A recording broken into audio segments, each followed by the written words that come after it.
เกิดเป็นคนจะแม่นมันยากจะแม่นมันลำบากเกิดมาเป็นคนมื้อนี้ข่อยก็ได้ไปเติมน้ำมันอีกแล้วค่ะพี่น้องเขาเจ้าบอกว่าบ่จำกัดค่ะสิเติมเท่าไรก็ได้1,000 2,000 3,000ได้เบิดเลยค่ะแต่ว่ามันอยู่ระหว่างการขนส่งค่ะให้รอก่อนข่อยก็เลยบ่ฮู้ว่าข่อยสิเฮ็ดจังใดบัดทีนี้พี่น้องเอ้ยจักข่อยสิได้เติมยามใดเขาก็บอกบ่ถือคือกันว่าน้ำมันสิมาฮอดยามใดโอ้ยเว้าไปเว้ามาสรุปก็คือน้ำมันเบิดค่ะก็เลยบ่ได้เติมขี่รถกลับบ้านค่ะคันรถบ่ฮอดบ้านก็คือเฮาเข็นเอาเนาะพี่น้องเนาะฮอดไสก็คือฮอดนั่นล่ะเนาะค่ะข่อยก็หลงดีใจเบิดข่อยนึกว่าข่อยสิมีน้ำมันเติมแล้วเด้อสิได้แท้น้ำมันเบิดบ่แม่นเข้าไปในปั๊มเขาเจ้ารถก็บ่มีจอดอ๋อ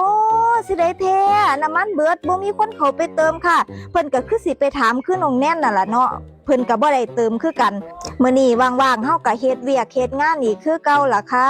ซักผ้าพี่น้องซักผ้าตากบ่ซักก็บ่ได้ใส่ค่ะซักแล้วซักอีกซักแล้วซักอีกก็บ่แล้วเป็นจักเที่ยซะแม่นมันหลาย